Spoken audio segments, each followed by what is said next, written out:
Good morning to all of you and welcome to SKG commerce classes. I hope all of you are fine. आज की हमारी class का topic है अटल pension योजना। ये government की एक ऐसी पेंशन योजना है जिसमें गवर्नमेंट हर महीने मिनिमम पेंशन की गारंटी देती है, जिससे कि हम अपने बुढ़ापे को सिक्योर कर सकते हैं और 18 से 40 की एज वाले इंडिविजुअल इस स्कीम में ज्वाइन कर सकते हैं। आज हम एपीवाई को डिटेल में पढ़ेंगे, तो वीडियो में एंड तक बने रहिएगा।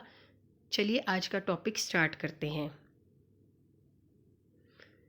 सबसे पहले बात करते हैं कि ये स्कीम कब शुरू हुई। तो देखिए, ये जो स्कीम की अनाउंसमेंट है 2015-16 के बजट में की गई थी और गवर्नमेंट ऑफ इंडिया ने इसको इंट्रोड्यूस किया और ये 1 जून 2015 से इम्प्लीमेंट हुई।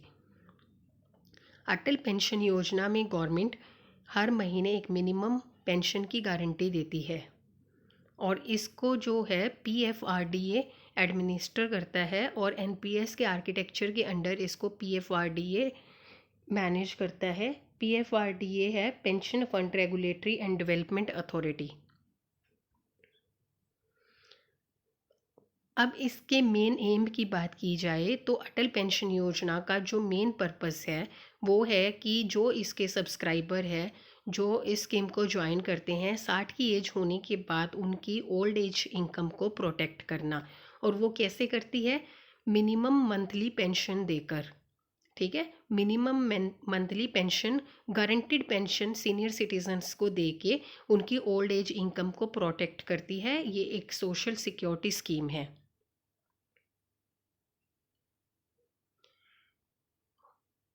एपीवाई अकाउंट को बैंक और पोस्ट ऑफिस कहीं भी खोला जा सकता है। वहाँ पर सब्सक्राइबर का एक सेविंग अकाउंट होना चाहिए। एक इंडिविजुअल का एक ही एपीवाई अकाउंट खोला जा सकता है और मल्टीपल अकाउंट नहीं हो सकते। कोई भी इंडियन सिटीज़न इस अकाउंट को खोल सकता है, उसकी एम्प्लॉयमेंट का इस पर कोई असर नहीं है। ठीक है, एपीवाई स्कीम में कोई भी इंडियन सिटीज़न है जो ज्वाइन कर सकता है। उसके लिए कंडीशन क्या है? मिनिमम एज 18 होनी चाहिए और मैक्सिमम एज कितनी हो सकती है? 40। मतलब 18 से कम वाले और 40 से ज़्यादा वाले इस अकाउंट को नहीं खोल सकते हैं। और सब्सक्राइबर का एक सेविंग अकाउंट होना ज़रूरी है। 1 अक्टूबर 2022 के बाद से गवर्नमेंट ने ये रूल कर दिया है कि कोई भी सिटीज़न जो अगर इनकम टैक्स पेयर है वो एपीवाई अकाउंट नहीं खोल सकेगा। मतलब 30 सितंबर तक तो कोई भी सिटीज़न ऑफ इंडिया इस अकाउंट को खोल सकता है, लेकिन 1 अक्टूबर 2022 के बाद सिर्फ वही इंडिविजुअल इस अकाउंट को खोल पाएंगे जो इनकम टैक्स पे नहीं करते हैं। ठीक है, एनआरआई भी इस अकाउंट को खोल सकता है अगर उसका सेविंग अकाउंट है। अब बात करते हैं कि जब तो अकाउंट खोला था तब तो वो इंडिविजुअल सिटीज़न ऑफ इंडिया था, लेकिन बाद में वो नॉन सिटीज़न बन जाता है तो उस केस में अकाउंट को बंद कर दिया जाएगा और सब्सक्राइबर का जो भी कंट्रीब्यूशन है उस पर इंटरेस्ट जितना बनता है वो लगाकर और उसके मेंटेनेंस जो चार्जेस हैं वो माइनस करने के बाद जो अमाउंट है वो सब्सक्राइबर को दे दिया जाएगा। लेकिन अगर कोई भी गवर्नमेंट का कंट्रीब्यूशन है और उस पर कोई भी इंटरेस्ट लगा है वो नहीं दिया जाएगा। सिर्फ सब्सक्राइबर का कंट्रीब्यूशन और उस पर लगे इंटरेस्ट में से डिडक्शन करने के बाद मेंटेनेंस चार्जेस की वो अमाउंट रिफंड की जाएगी। पेंशन अमाउंट की बात की जाए तो देखिए, मिनिमम पेंशन है 1,000 रुपये पर मंथ और उसके बाद 1,000 के मल्टीपल में 5,000 तक की मैक्सिमम पेंशन की ये गारंटी देती है जो स्कीम है। डिपॉजिट टर्म है 60 की एज तक। देखिए, एंट्री एज तो फिक्स है कि 20 से कम 18 से कम में आप एपीवाई अकाउंट नहीं खोल सकते हैं। 18 के होने के बाद आप इस अकाउंट को 40 की एज तक कभी भी खोल सकते हैं। लेकिन अब एग्ज़िट की बात करें तो इस अकाउंट को बंद कब किया जा सकता है? जब सब्सक्राइबर की एज 60 की हो जाए। ठीक है, तो इस हिसाब से अगर किसी ने 40 की उम्र में ये अकाउंट खोला तो उसे 20 साल का कंट्रीब्यूशन तो करना ही पड़ेगा। तो मिनिमम पीरियड ऑफ कंट्रीब्यूशन हुआ 20 साल और ये 20 से ज़्यादा 40 साल तक हो सकता है। एग्जिट एज और स्टार्ट ऑफ पेंशन कब होगी? 60 की एज के बाद, जब सब्सक्राइबर 60 का हो जाता है।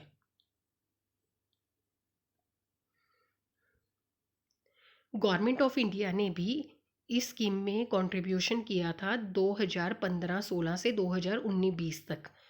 ठीक है, और कंट्रीब्यूशन कितना किया था? सब्सक्राइबर का जो कंट्रीब्यूशन था एक साल का, उसका 50%, लेकिन 1000 तक मैक्सिमम गवर्नमेंट ने कंट्रीब्यूशन किया था। और किन सब्सक्राइबर्स के अकाउंट में ये कंट्रीब्यूशन किया गया था? जिन्होंने इस स्कीम को ज्वाइन कर लिया था 31 मार्च 2016 से पहले, और जो और किसी सोशल सिक्योरिटी स्कीम के बेनिफिशियरी नहीं थे, और जो इनकम टैक्स पेयर नहीं थे। जिन्होंने इन तीनों कंडीशंस को फुलफ़िल किया, उनके एपीवाई अकाउंट ने गवर्नमेंट में एपीवाई अकाउंट में गवर्नमेंट ने 5 सालों के लिए को कंट्रीब्यूशन किया था। और ये को कंट्रीब्यूशन जो किया था गवर्नमेंट ने, ये सब्सक्राइबर के सेविंग अकाउंट में डाल दिया जाता था फाइनेंशियल ईयर के एंड होने पर। और जब सब्सक्राइबर उस साल से रिलेटेड अपने सारे कंट्रीब्यूशन कर देता था, तो उसके बाद बैंक ये अमाउंट उस सब्सक्राइबर के एपीवाई अकाउंट में डाल देता था। इसी तरह से अगर स्टेट गवर्नमेंट भी चाहे तो अपने स्टेट के लिए एपीवाई अकाउंट में को कंट्रीब्यूशन कर सकती है। अब कंट्रीब्यूशंस की अगर बात की जाए, तो कंट्रीब्यूशन मंथली भी किया जा सकता है, 3 महीने में भी किया जा सकता है, और 6 महीने में भी किया जा सकता है। और कंट्रीब्यूशन होता कैसे है, पैसे जाते कैसे हैं इस अकाउंट में? सेविंग अकाउंट से ऑटो डेबिट होकर। ठीक है, सेविंग अकाउंट से ऑटोमेटिकली फ्रीक्वेंसी के हिसाब से पैसे एपीवाई अकाउंट में चले जाते हैं। कंट्रीब्यूशन की अमाउंट कितनी होती है वो अब एज पर डिपेंड करती है। कंट्रीब्यूशन का आपने कौन सी फ्रीक्वेंसी चूज़ की है और कितना पेंशन अमाउंट चूज़ किया है, उसके अकॉर्डिंग आपका कंट्रीब्यूशन अमाउंट फिक्स होता है। कंट्रीब्यूशन की ड्यू डेट, किस दिन कंट्रीब्यूशन सेविंग अकाउंट से एपीवाई अकाउंट में जाता है? वैसे तो सब्सक्राइबर को फर्स्ट डे पर ही अमाउंट सेविंग अकाउंट में सफिशिएंट रखना चाहिए, लेकिन जो मंथली कंट्रीब्यूशन है वो कोई भी डेट हो सकती है एक पर्टिकुलर मंथ की। और क्वार्टरली और हाफ ईयरली के केस में पहले महीने की किसी भी डेट पर कंट्रीब्यूशन एपीवाई अकाउंट में जा सकता है। अब अगर कोई सब्सक्राइबर डिफ़ॉल्ट कर देता है, डिफ़ॉल्ट करने का मतलब सेविंग अकाउंट में एडुक्वेट बैलेंस नहीं रखता है, और वो किस दिन देखा जाता है? अगर मंथली कंट्रीब्यूशन है तो महीने के आखिरी दिन, और क्वार्टरली और हाफ ईयरली में पहले महीने के आखिरी दिन पर भी अगर सेविंग अकाउंट में सफिशिएंट बैलेंस नहीं है, तो ऐसे अकाउंट को डिफ़ॉल्ट अकाउंट कहा जाता है। और जब भी अगले महीने की मतलब अगली जब भी अगला कंट्रीब्यूशन जाएगा, उसके साथ साथ पेनल्टी भी पे करनी होगी सब्सक्राइबर को। पेनल्टी को ओवरड्यू इंटरेस्ट कहा जाता है, और ये कितना होता है? हर 100 रुपये और उसके पार्ट के लिए 1 रुपया पर मंथ। ठीक है, हर मंथली कंट्रीब्यूशन के लिए। और इसी तरह से क्वार्टरली और हाफ ईयरली के लिए होता है। अब जो कंट्रीब्यूशन में से ओवरड्यू इंटरेस्ट कट गया, ठीक है, जो सेविंग अकाउंट से ओवरड्यू इंटरेस्ट चार्ज किया डिफ़ॉल्ट के लिए, वो जो पैसा है वो पेंशन कॉर्पस का पार्ट होता है। वो गवर्नमेंट काट कर और कहीं ट्रांसफ़र नहीं करती है, वो आपकी पेंशन कॉर्पस में ही ट्रांसफ़र किया जाता है। अब ये तो था डिफ़ॉल्ट एक, ठीक है, लेकिन अगर मान लीजिए कॉन्टिन्यूस डिफ़ॉल्ट है, सेविंग अकाउंट में सब्सक्राइबर पैसा ही नहीं रखता एपीवाई में ट्रांसफ़र करने के लिए, तो इस केस में एपीवाई अकाउंट में जितना पैसा पड़ा है उसमें से अकाउंट मेंटेनेंस चार्जेस और चार्जेस तब तक कटते रहेंगे जब तक कि एपीवाई अकाउंट का बैलेंस ज़ीरो नहीं हो जाता। और अगर इसमें कोई गवर्नमेंट का को कंट्रीब्यूशन पड़ा हुआ है, तो वो फिर से गवर्नमेंट के अकाउंट में ही ट्रांसफ़र कर दिया जाएगा। मतलब इसका बेनिफिट सब्सक्राइबर को फिर नहीं दिया जाएगा। अब पेंशन की बात करें तो पेंशन के जो बेनिफिट हैं एपीवाई के केस में वो 3 हैं। पहला तो सब्सक्राइबर को मिलता है उसकी 60 की एज से लेके उसकी डेथ तक मिनिमम पेंशन जो वो ऑप्ट करता है वो उसे हर महीने मिलती है। सब्सक्राइबर की डेथ होने के बाद स्पाउस की डेथ तक पैसा मिलता है। और सब्सक्राइबर और स्पाउस की डेथ होने के बाद नॉमिनी को पेंशन वेल्थ जो एक्यूमुलेट होती है सब्सक्राइबर के 60 साल की एज तक, वो पैसा नॉमिनी को मिल जाता है। अब यहाँ पर बात करते हैं नॉमिनेशन की। तो एपीवाई अकाउंट में नॉमिनेशन ज़रूरी है, लेकिन जो नॉमिनेशन है वो स्पाउस के अलावा किसी और पर्सन की करनी चाहिए, क्योंकि स्पाउस डिफ़ॉल्ट नॉमिनी होता है। जब सब्सक्राइबर की डेथ हो जाती है तो उसके बाद पेंशन स्पाउस को मिलती है, और अगर आपने स्पाउस के अलावा किसी और को नॉमिनी बनाया है तो स्पाउस की डेथ होने के बाद जो पेंशन कॉर्पस है वो नॉमिनी को मिल जाता है।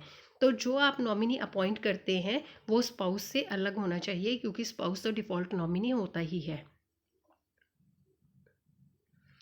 अगर नॉमिनी माइनर है तो इस केस में आपको डेट ऑफ बर्थ माइनर की और उसकी गार्डियन डिटेल भी देनी होगी, जो माइनर के बिहाफ पर काम कर सके। इनकम टैक्स के बेनिफिट्स, जो एनपीएस के इनकम टैक्स के बेनिफिट्स हैं 80 CCD 1B में 50,000 रुपये तक के मैक्सिमम, वही बेनिफिट एपीवाई के लिए मिलता है। बट जब आपकी मंथली पेंशन आपको मिलती है तो उसमें एज पर स्लैब आपका वो इनकम टैक्सेबल होता है। एपीवाई का जो कंट्रीब्यूशन है उसकी इन्वेस्टमेंट कहाँ की जाती है? तो जो ये कंट्रीब्यूशन है इसकी इन्वेस्टमेंट पीएफआरडीए जिस पेंशन फंड को अडॉप्ट करता है वो इसे मैनेज करता है, और जो ये पेंशन फंड अडॉप्ट किया जाता है ये गवर्नमेंट की गाइडलाइंस के अकॉर्डिंग किया जाता है।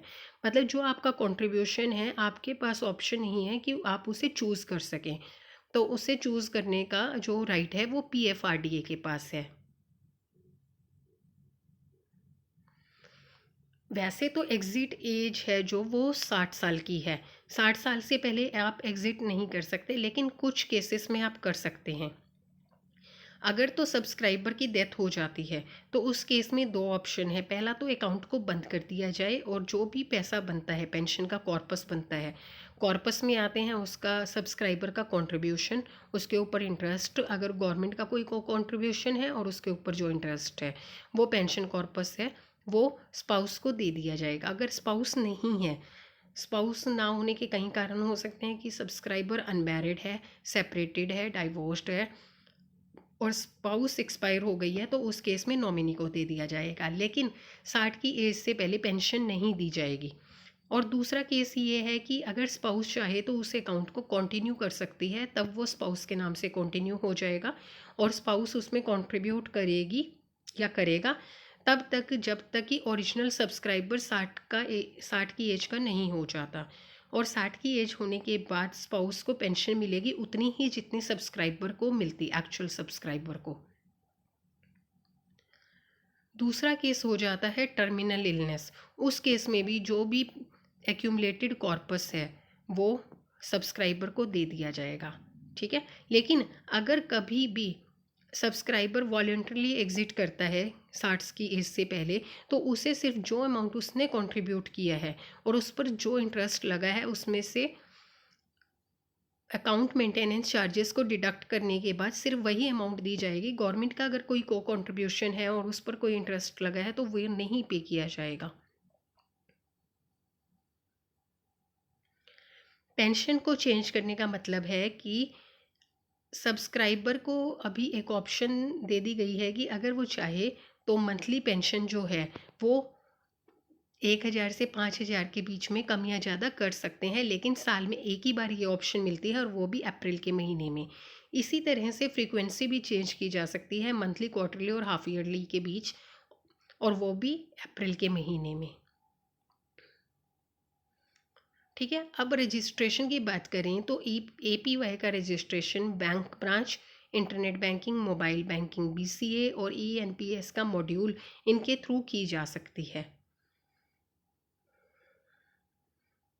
ऑनलाइन फीचर्स, पीएफआरडीए ने काफ़ी ऑनलाइन फीचर्स को एनेबल कर दिया है जिससे कि सब्सक्राइबर घर बैठे अपने अकाउंट्स की जानकारी ले सकते हैं। उन्हें बैंक में या पोस्ट ऑफिस में जाने की ज़रूरत नहीं है। जैसे कि वो अपना ई पैन कार्ड ले सकते हैं, वो अपनी स्टेटमेंट देख सकते हैं और एपीवाई का अपग्रेड और डाउनग्रेड का व्यू ले सकते हैं, मतलब देख सकते हैं। और उसकी अगर उनकी कोई क्वेरी है, कोई ग्रेवेंस है, तो उसके लिए भी उनको यहाँ पर फैसिलिटी मिली हुई है।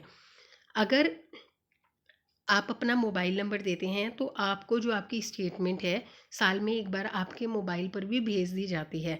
आधार कार्ड और मोबाइल नंबर देना कंपलसरी नहीं है, लेकिन अगर आधार कार्ड का नंबर दे दिया जाए तो बेनिफिशियरी का, मतलब नॉमिनी का, सब्सक्राइबर का और स्पाउस का आधार नंबर देने पर काफ़ी कन्वीनियंट हो जाता है, लेकिन ये कंपलसरी नहीं है।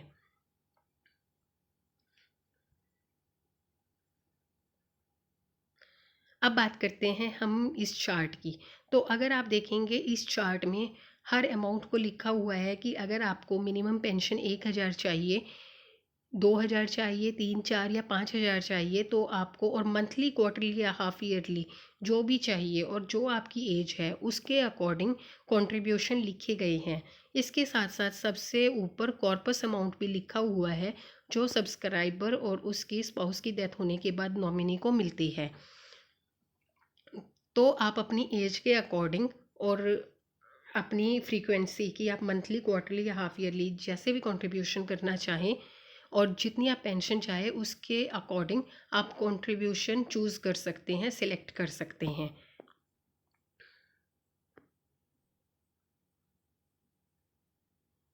तो फ्रेंड्स, आज की क्लास में हमने आपके साथ APY डिटेल में डिस्कस किया। APY गवर्नमेंट की एक अच्छी स्कीम है। ये हमारे रिटायरमेंट की जो एज है उसे सिक्योर कर देता है, एक रेगुलर मिनिमम पेंशन की गारंटी देती है ये स्कीम।